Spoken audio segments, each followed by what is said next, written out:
শুক্রবার সন্ধ্যায় দুর্গাপুরের সিআর দাস রোডে আকাশতরী ফাউন্ডেশনের তরফে শারদীয়ার প্রাক্কালে বস্ত্র বিতরণ অনুষ্ঠান।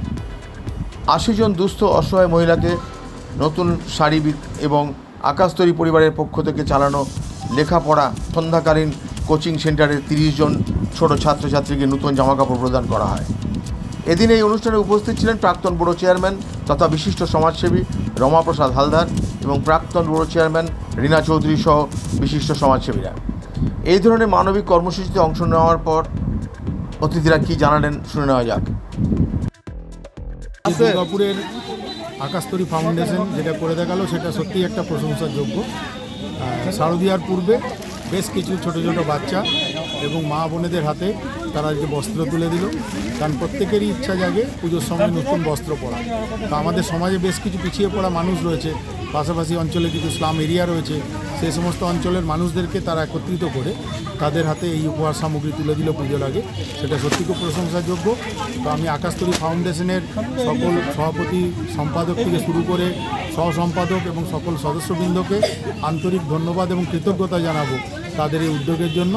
এরকম ধরনের প্রয়াস চালিয়ে যাক, কারণ এরকম ধরনের ফাউন্ডেশনগুলো আছে বলে আজকে পিছিয়ে পড়া মানুষগুলো পুজোর সময়তে তারা হাসি মুখে নতুন জামা কাপড় পরে তারা প্যান্ডেলে ঘুরতে পারবে। এটা তারা যেভাবে আজকে সালাম এরিয়ার যেভাবে গরিব মানুষ তাদেরকে যেভাবে দুর্গা পুজো উপলক্ষে বস্ত্র দান করে যেমন আপ্লুত করেছে, একটু আনন্দ দিয়েছে, তেমনি আমি একটা অভিনব উদ্যোগ দেখলাম আকাশতরী ফাউন্ডেশনের ছোট ছোট বাচ্চাদের পিছিয়ে পড়া যে মারা সারাদিন বিভিন্ন পরিচারিকার কাজ করে, কোয়ার্টারে বাসন মাজে, তাদের বাচ্চাদেরকে যে টিউশনি বিনা পারিশ্রমিকে এই টিউশনি পড়ানো, তাদেরকে এডুকেশনটাকে নিয়ে এগিয়ে যাওয়া, এটা একটা অভিনব উদ্যোগ।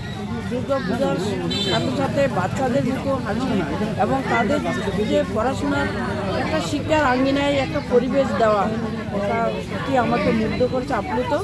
এবং আমি একটা কথা বলছি, আকাশতরী ফাউন্ডেশনকে মাটির প্রতিমাতে নয়, প্রতি মাতে মা দুর্গা আছে, আপনারা এগিয়ে যান। সবাইকে নমস্কার, ভালোবাসা, ভালো থাকুন, সুস্থ থাকুন। সংস্থার সম্পাদক অভিজিৎ দাস জানান, সারা বছর আকাশতরী পরিবারের পক্ষ থেকে সামাজিক দায়বদ্ধতা থেকে এই অনুষ্ঠানের আয়োজন করা হয়েছে। আজকে আমাদের শারদ প্রাক্কালে আমাদের বস্ত্র বিতরণ, আমার সাথে আমাদের সভাপতি রয়েছেন এসিড মণ্ডল এবং আমি অভিজিৎ দাস। আমরা দুজনে আকাশতরী ফাউন্ডেশনের তরফ থেকে আমাদের লেখাপড়ায় একটা ছোট্ট কোচিং সেন্টার রয়েছে, বৈকালী কোচিং সেন্টার, সেটা বাচ্চাদের আমরা কিছু বইপত্র সাথে টিফিন এবং নতুন জামা কাপড় তুলে দিলাম। আগামী দিনে আমরা বৃহৎ আকারে বস্ত্রদান শিবির হওয়ার পর আমরা রক্তদান শিবির করতে চলেছি এবং সারা বছরই আমরা আকাশতরী ফাউন্ডেশনের তরফ থেকে আমরা এই জন এলাকায় অফিস, সেখান থেকে আমরা কাজকর্ম চালিয়ে যাচ্ছি। আপনাদের সদস্য সংখ্যা কত? এই মুহূর্তে তো খুব কমই আছে, 30-35 জন সদস্য সংখ্যা ধীরে ধীরে বাড়বে, কিন্তু জনসমর্থন রয়েছে আমাদের সাথে। বাঙালির শ্রেষ্ঠ উৎসব দুর্গাপুজোর আগে প্রতি বছরের মতন এবারও আকাশতরী ফাউন্ডেশনের সদস্যরা অসহায় মানুষের মধ্যে নতুন বস্ত্র প্রদান কর্মসূচিতে স্বতঃস্ফূর্তভাবে অংশগ্রহণ করেন। Samarendra Das, LCW India, Durgapur.